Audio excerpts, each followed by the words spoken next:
Negotiating is one of the most stressful parts of the real estate transaction process, and this is where a talented real estate agent can make all the difference. You must understand the details of a real estate transaction so you can work with your agent to achieve the best possible results in the buying process. When you're negotiating, you must give the other person what they want while also achieving what you want. That is the epitome of a good deal. Think about your offer to purchase a home as a control panel with several different levers. If you pull one lever down all the way, it makes your offer more compelling. If you pull every single lever you have, it'll make your offer as compelling as it possibly can be. A seller is looking to sell their home in the least amount of time with the least amount of stress. It is your job as the buyer to work with that reality to compose an offer that makes sense for both of you. I want to draw your attention to the three main levers you can pull while composing your offer to purchase a home: purchase price, inspection contingencies, and financing contingencies. The first lever is extremely obvious. The higher the price you can offer, the happier your seller will be. Most people are primarily concerned with the final sales price, but the next two levers will greatly impact a seller's perspective on your intention to close the deal. The second lever is inspection contingencies. As a buyer, after going under contract, you have a legal right to hire a professional inspector to come visit the property and compose a laundry list of items that need to be fixed. This often leads to further negotiations between you and the seller, and many times can result in a canceling of the deal, known as falling out of contract. Sellers hate this. To further increase the appeal of your offer, you can move around the inspection contingency lever. Now, I'm not recommending you do this if it's not necessary, but there is only a handful of actions you can take to make your offer more compelling than someone else's if you're in a bidding war. You essentially have two options for moving the inspection lever. You can offer to remove the inspection objection clause, or you can opt for full commitment and waive the inspection objection along with the inspection termination clause. An inspection objection clause is a provision in your offer to purchase a home that gives you the legal right to request that the seller make repairs to the home after you've gone under contract and agreed on a set purchase price. You can opt to remove this right, which tells the seller that there will be no further negotiations. You can imagine how this will significantly increase the appeal of your offer to buy the home. If you want to take this a step further and pull the inspection lever down as far as you can also waive the inspection termination clause. The termination clause is your legal right to cancel the transaction based upon the condition of the property. Unlike the inspection objection, which is a legal right to request that the seller modify the transaction before moving forward, the inspection termination clause is the provision that actually allows you to cancel the deal. So you can imagine three separate offers a seller receives. One contains an inspection objection and termination, another contains an inspection termination only, and another contains no inspection contingencies at all. In the first offer, not only can the buyer legally request that the seller make modifications to the deal based upon their preferences, but the buyer can also leave the deal at any time. In the second offer, the buyer is saying, okay, I'm either going to buy the home as is with no further negotiations, or I'm going to terminate the deal if some major issues come up. In the third offer, the buyer is saying, I'm in, no matter what happens.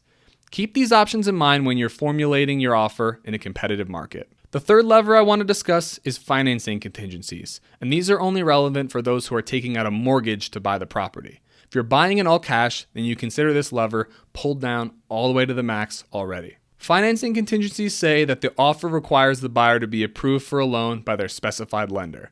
There are a few things you can do to pull this lever down and make your offer more appealing. The first thing you can do is provide proof of funds to the seller. If the seller can see that you're very well qualified for the loan, this will make them feel better about your offer. This could be a copy of a bank statement, but more likely a pre-approval letter from a lender or a personal phone call from the lender to the seller's agent can increase your leverage against other buyers. This is why having a great lender is very, very important. In the crazy seller's market of the last few years, it has become very common for buyers to include an extra appraisal provision to pull the financing lever down further and make their offer more compelling. An appraisal is when someone who works for your lender visits the property you want to buy and tells the lender how much they think it's worth. Say, for example, you've agreed to buy a home for $120,000, and then the appraiser visits the property and says the home is worth $110,000. This then creates what's called an appraisal gap, and this can derail a real estate transaction weeks or even days before closing.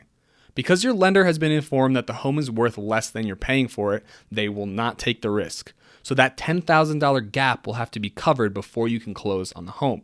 What this means is that you might have set aside a down payment of $30,000 to buy your home for $120,000, but now there's an appraisal gap of $10,000 that needs to be paid by someone before closing. This can once again initiate negotiations between you and the seller, where you ask them to reduce the price to what the appraiser said the home is worth, or perhaps do something like split the difference, where now you bring $35,000 to the closing table, $30,000 as a down payment, and $5,000 as appraisal gap coverage, and then ask the seller to reduce the price by another $5,000. If you can't close the appraisal gap, you have a legal right to cancel the deal. So again, you can imagine 3 separate offers a seller can receive. One includes no proof of funds and no pre-specified appraisal terms. Another contains a proof of funds and also an additional agreement that in the event of an appraisal gap, the gap will be split between the seller and the buyer.